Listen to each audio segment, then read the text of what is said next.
കാഞ്ചി കാമകോടി പീഠത്തിന്റെ ജഗദ്ഗുരു ശങ്കരാചാര്യർ ശ്രീ ശങ്കര വിജയേന്ദ്ര സരസ്വതി സ്വാമികൾ കഞ്ചിക്കോട് ശിവക്ഷേത്രത്തിൽ ദർശനം നടത്തി. ക്ഷേത്രത്തിലെത്തിയ സ്വാമിയെ ക്ഷേത്ര ഭാരവാഹികളും ഭക്തജനങ്ങളും ചേർന്ന് പൂർണ്ണ കുംഭത്തോടെ ഭക്തിനിർഭരമായ സ്വീകരണം നൽകി.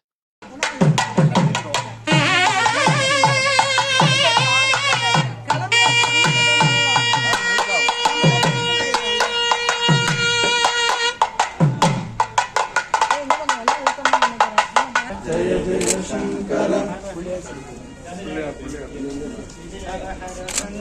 जय जय शंकर हर हर शंकर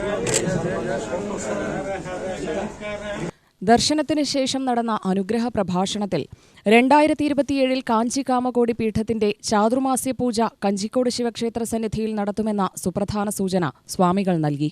ഈ പ്രഖ്യാപനം ഭക്തജനങ്ങളിലും ക്ഷേത്രഭാരവാഹികളിലും വലിയ സന്തോഷത്തിനും പ്രതീക്ഷയ്ക്കുമിടയാക്കി.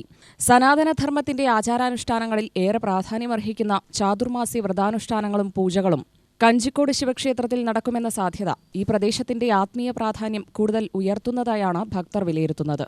രാജ്യത്തിന്റെ വിവിധ ഭാഗങ്ങളിൽ നിന്നുള്ള വിശ്വാസികളെ ആകർഷിക്കാൻ ഈ ചടങ്ങിന് കഴിയുമെന്ന പ്രതീക്ഷയും ഭക്തർക്കിടയിലുണ്ട്. സ്വാമികളുടെ സന്ദർശനവേളയിൽ ക്ഷേത്രം managing trustee N Ramesh Natarajan, trustee A Shadagopalan, ക്ഷേത്രം തന്ത്രി തരണനെല്ലൂർ സതീശൻ നമ്പൂതിരിപ്പാട്, മേൽശാന്തി ശംഭു എമ്പ്രാന്തിരി, കൃഷ്ണൻ എമ്പ്രാന്തിരി, ക്ഷേത്രം മാനേജർ കരുണാകരൻ, ക്ഷേത്രം ജീവനക്കാർ, ഭക്തജനങ്ങൾ എന്നിവർ ചേർന്ന് പൂർണ്ണ കുംഭത്തോടെ ആദരപൂർവ്വം സ്വീകരണം നൽകി.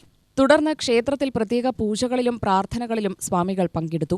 ക്ഷേത്രത്തിലെ ആത്മീയാന്തരീക്ഷം ഭക്തിസാന്ദ്രമാക്കിയ സന്ദർശനം ഭക്തജനങ്ങൾക്ക് അവിസ്മരണീയ അനുഭവമായി. അനുഗ്രഹ പ്രഭാഷണത്തിൽ ധാർമ്മിക മൂല്യങ്ങൾ സംരക്ഷിക്കേണ്ടതിന്റെ ആവശ്യകതയും ക്ഷേത്രങ്ങളെ ആത്മീയ നവോത്ഥാനത്തിന്റെ കേന്ദ്രങ്ങളാക്കി മാറ്റേണ്ടതിന്റെ പ്രാധാന്യവും സ്വാമികൾ ഓർമ്മിപ്പിച്ചു.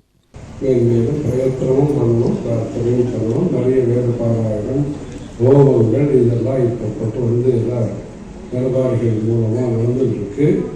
மேலும் நிறைய அந்த சைத்தன்யம், அந்த சாநித்தியம், சன்னிவேசம் எல்லாம் லோக்கல் ஜனங்களுக்கு சௌரியமாக பல இந்த கல்யாணம் மண்டபம் எல்லாம் நடந்துருக்கு. வித்யா தானம் நடந்துருக்கு. இன்னும் மேற்கொண்டு இந்த இடத்தினுடைய முக்கியத்துவத்துக்கு தகுந்த விதத்தில் ஒன்றும் நிறைய இந்த இடத்தினுடைய முக்கியத்துவம் ரொம்ப பெருசு. அப்படிப்பட்ட இதில் எத்தனை பூஜை சுக்கிரவார பூஜை பண்ணியிருப்பா, எத்தனை குங்குமார்ச்சனை பண்ணியிருப்பா, எத்தனை கச்சேரி நடந்திருக்கும், எத்தனை வித்வான்கள் தரிசனம் பண்ணியிருப்பா, இமேஜின் பண்ணி பாருங்க. UTV news Palakkad.